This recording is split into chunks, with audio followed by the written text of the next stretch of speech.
Om Shanti. Good morning. साकार मुरली 7 सितंबर 2021। बाबा का मीठा मीठा लेटर हम मीठे मीठे बच्चों के मीठे मंथन के लिए। मंथन शुरू करने से पहले पवित्रता के सागर प्यारे प्यारे शिव बाबा का वरदानी हाथ अपने सिर के ऊपर महसूस करते हैं और उनकी पवित्र किरणों के नीचे बैठ जाते हैं। अनुभव करें, मैं गार्डली स्टूडेंट हूं। गार्ड के द्वारा पढ़ाई पढ़ करके अपनी लाइफ को श्रेष्ठ बनाने वाली आत्मा हूं।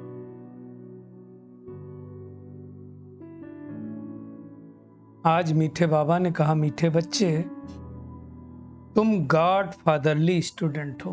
गॉड फादर जिसको कहा जाता है वो इस यूनिवर्सिटी का टीचर है और उसके हम स्टूडेंट हैं। ये जो यूनिवर्सिटी है इसका नाम ही है ईश्वरीय विश्वविद्यालय। ईश्वर के द्वारा रचा गया विश्वविद्यालय है, मतलब ईश्वर वहां पढ़ाता है। विश्वविद्यालय में बहुत टीचर होते हैं लेकिन यहाँ एक ही टीचर है, वो परम सत्ता। बाबा कहते हैं तुम्हें सच्चा सच्चा रूप वसंत वन अपने मुख से सदैव ज्ञान रतन निकालने हैं। चेक करें, क्या मेरे मुख से सदैव ज्ञान रतन निकलते? पूरी चेकिंग करें अपनी। रूप और बसंत, रूप मतलब ज्योति बिंदु स्वरूप है हमारा, बसंत मतलब रूहानियत की खुशबू फैलाने वाले बने हैं। चेक करना है। आज का प्रश्न है, बाबा बच्चों को सुरजीत करने के लिए कौन सी संजीवनी बूटी देते हैं? एक ही संजीवनी बूटी है, मन मना भव, अर्थात मन ही मन बाबा को याद करो। नशा रहे कि परमात्मा हमको देवता बनाने के लिए पढ़ा रहे हैं, राजा ही देने के लिए पढ़ा रहे हैं। ये स्मृति की संजीवनी बूटी है जो सुरजीत कर देगी मूर्छित से। उनकी अवस्था कभी मुरझा नहीं सकती। लक्ष्मण को संजीवनी बूटी लग करके हनुमान ने दी ना। ऐसी बहुत सी आत्माएं होती हैं जो सो जाती हैं, उनके लिए ये संजीवनी बूटी है। तो बाबा कहते हैं अपनी जांच करते रहो सदा, और दूसरे को भी सावधान करते रहेंगे।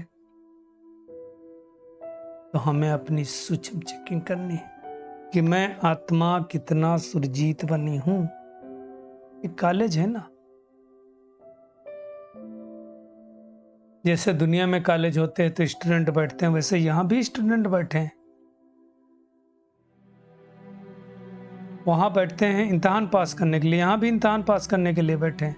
बाकी सत्संगों में कोई अहम ऑब्जेक्ट नहीं होता है।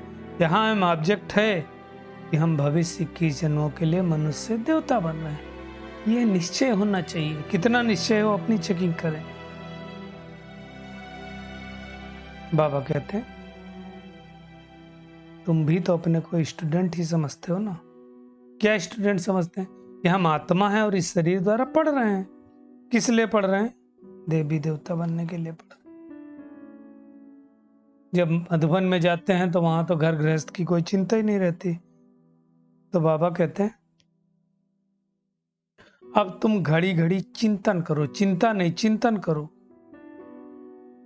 कि मुझे इस पढ़ाई के द्वारा स्वर्ग में जाना है। पुरुषार्थ करो, मनसा बच्चा कर्मणा पवित्र बनो और खुशी से सबको यह संदेश सुनाते रहो। धंधा धोरी में जाते हैं तब तो भूल ही जाते हैं ना। बाबा कहते हैं तुम्हारी बुद्धि में है। क्या बुद्धि में है?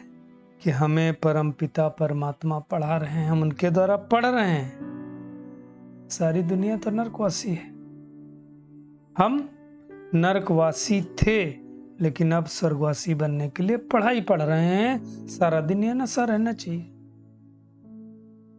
बाबा कहते लेकिन रहता नहीं, घड़ी घड़ी भूल जाता। बाबा कहते हैं तुम टीचर्स हो, शिक्षा देते हो, मनुष्य को देवता, नरकवासी को स्वर्गवासी बना रहे हो, फिर भी भूल जाते हैं लोग।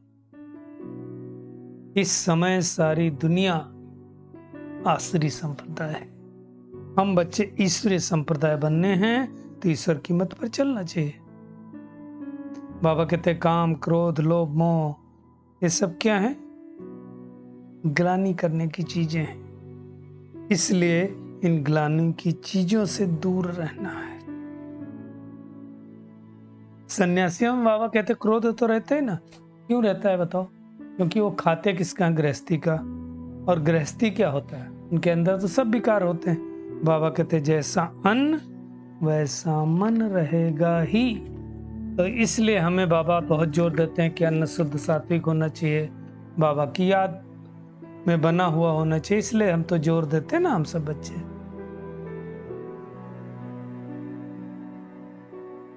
जितना जितना हम पवित्र बनते जाएंगे, उतना पवित्र दुनिया के मालिक बनते जाएंगे। कौन बनेगा? जो स्वर्गवासी होंगे वही बनेंगे। कि हम तो भाई पवित्र बन पवित्र दुनिया के मालिक बनेंगे। एक कल्याणकारी संगम युग है। इसी समय सारी पतित दुनिया पावन बनती है, इसलिए इसको पुरुषोत्तम संगम युग कहा जाता है। ये कल्याणकारी है, मनुष्य सृष्टि का कल्याण होता है। अब बाबा कल्याणकारी तो हमको कल्याणकारी बनाएगा ना। तो चेक करें मैं कितना कल्याणकारी आत्मा बनी हूँ। ये हेड स्कूल है माउंट आबू हमारा, वहाँ तो कोई गोरख धंधा है ही नहीं। बाबा कहते वहां जाते हो तो आजीविका के लिए धंधा करते हो, परंतु आजीविका के बीच में भी समय निकालो, आत्मा समझ के परमात्मा को याद करो। बाबा आया है हमको क्या करने के लिए आया है? घर ले जाने के लिए आया है। तो सारे दिन में विचार सागर मंथन चलना चाहिए कि हम आत्माओं को वापस घर जाना है। गाय अगर चारा खा करके उगारे नहीं तो पचेगा नहीं, कहा जाता है गाय बीमार है। ऐसे ये अविनाशी ज्ञान रतन मुरली बाबा की क्या है? आत्माओं के लिए भोजन है। तो इसको याद करके चिंतन मनन सिमरण करना चाहिए। चेक करें मैं आत्मा कितना चिंतन करती हूँ, कितना सोचती हूँ इस मुरली के बारे में, है ना। मुरली मंथन क्या है? पॉइंट के ऊपर मनन करना, सोचना, वही है ना। तो हम सबको करना चाहिए। भगवान क्यों पढ़ा रहा है हमको? राजपद देने के लिए पढ़ा रहा है ना। लेकिन कैसे मिलेगा? पढ़ाई का आधार क्या है? याद, है ना। याद करेंगे तब हमको पद मिलेगा, पावन बनेंगे तो पद मिलेगा। मन मना भाव का जो मंत्र बाबा ने दिया, मन मना भाव अर्थात मन ही मन उस पिता को याद करो तो स्वर्ग के मालिक बनोगे। बाबा कहते अपनी दिल से पूछते रहो, जांच करते रहो, एक दो को सावधान करते रहो कि कितना मैं आत्मा मन मना भाव के मंत्र में रहती। ये मुख्य बात है। माया तरफ अगर बुद्धि लगी होगी ना तो खुशी नहीं रहेगी। बाबा को याद करो, लेकिन अगर अपनी उलझन में होंगे तो दवाई नहीं लगेगी, गुटखे खाते रहेंगे। इसलिए उलझन में नहीं रहना, मन को शांत करके बाबा को याद करना, और याद ही संजीवनी बूटी है। शिव बाबा ब्रह्मा द्वारा ये सब हमको ज्ञान दे रहे हैं। बाबा कहते सारा दिन याद करना तो मुश्किल हो, तो लास्ट में होगी अवस्था जब कर्मातीत होंगे, परंतु अभी तो याद कर सकते हो। याद करो, याद एक दो को याद दिलाते रहो। मंजिल बहुत ऊंची है, याद करेंगे तो पावन बनेंगे। नई बात बाबा कहते मैं नहीं सुनाता हूँ, लाखों करोड़ों बार ये ज्ञान तुमने सुना है। क्यों? हर 5000 साल बाद ये सृष्टि परिवर्तित होती, हर 5000 साल बाद ये कल्प चलता है, और हर 5000 साल बाद हम ज्ञान सुनते हैं। इसमें नया क्या है? अब सुन रहे हैं, फिर सुनेंगे, कल सुनते हैं। ऐसे कोई बाबा को छोड़ के कह नहीं सकता है। बाबा समझाते हैं तुमने आधा कल भक्ति की, अब तुमको ज्ञान मिला है, फिर बाप को याद करोगे, पाप कटते जाएंगे। समझने की बात है ना। जैसे दुनिया में बाबा कहते कोई गलत कर्म नहीं करो, कोई जज का, कोई बड़े आदमी का बेटा अगर गलत कर्म करे तो क्या होता है? माँ बाप की निंदा कराता है। ऐसे हम परमात्मा के बन के भी अगर गलत कर्म करें क्या होगा? ईश्वर की निंदा कराएंगे। तो कहा भी जाता है सदगुरु का निंदक ठौर न पाए। तो ईश्वर की संतान होकर कोई बुरा कर्म नहीं करना, आसुरी कर्म नहीं करना है, अपनी मत पर भी नहीं चलना, नहीं तो धोखा खा जाएंगे, पथभ्रष्ट हो जाएगा। पहली बाबा की मत क्या है? बाबा को याद करो, बस कोई विकर्म नहीं करो। मुख्य बात यह है। बाबा कहते हैं पुरुषोत्तम युग ही उत्तम बनने का युग है। इस युग में तुम्हें बड़ी धूमधाम से सबको बाबा का परिचय देना चाहिए, युक्ति से समझाना चाहिए कि तुम भी बाबा को याद करो तो तुमको भी ऐसा राजभाग मिल जाएगा। देखो शिव बाबा खुद तो स्वर्ग का मालिक बनता नहीं है, हमको बनाता है। निष्काम सेवाधारी बाबा ही है। बाबा कहते हैं मैं तुमको राजाओं का राजा बनाता हूं, और क्या चाहिए? स्वर्ग का मालिक ही बनाएगा ना बाबा, और क्या बनाएगा? कितना फखुर रहना चाहिए। और सबसे बड़ी बात है, बाबा ने फिर से हमको स्टूडेंट बना दिया, और कहा जाता है student life is the best life. लेकिन पुरुषार्थ ऐसा करें कि हम राजा रानी बन जाएं। राजा बन करके फिर रंक बनने का पुरुषार्थ नहीं करना है। तो हर कोई आया है यहाँ विश्व का मालिक बनने, लेकिन विश्व का मालिक बनने के लिए अपनी चाल चलन श्रेष्ठ रखनी है, और उसके लिए बाबा को याद करो। इसलिए बाबा कहते हैं माँ में कम याद करो तो तमो प्रधान से तो प्रधान बन जाएंगे। कितनी सहज बात है। भले कोई गरीब हो, कोई अमीर हो, कोई भी याद कर सकता है, इसमें पैसे की तो बात है ही नहीं। वैसे भी बाबा गरीब निवाज है, अमीरों को गरीब, गरीबों को अमीर। एक्चुअली गरीबों को अमीर बनाता है। गरीब ही मोस्टली ज्ञान में चलते हैं तो वो सतयुग में जाएंगे, बाकी तो जाएंगे नहीं, तो ऑटोमेटिकली गरीब हो गए। बाबा कहते हैं बाप को याद करके पापों का घड़ा खाली करना। कितने घड़े भरे? 63 जन्मों से 63 पाप के घड़े भर गए। जितना जो मेहनत करेंगे सो पाएंगे। चढ़े तो चाके बैकुंठ रस, गिरे तो चकनाचूर। गिरना नहीं है,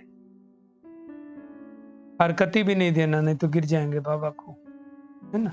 अब जो करेगा सो पाएगा। मुख्य बात यह है कि बाबा को याद करना है, रूप बसंत बन करके मुख से ज्ञान रतन नहीं निकालने। ये होमवर्क है। अपना और दूसरों का कल्याण करना है, अंधों की लाठी बननी।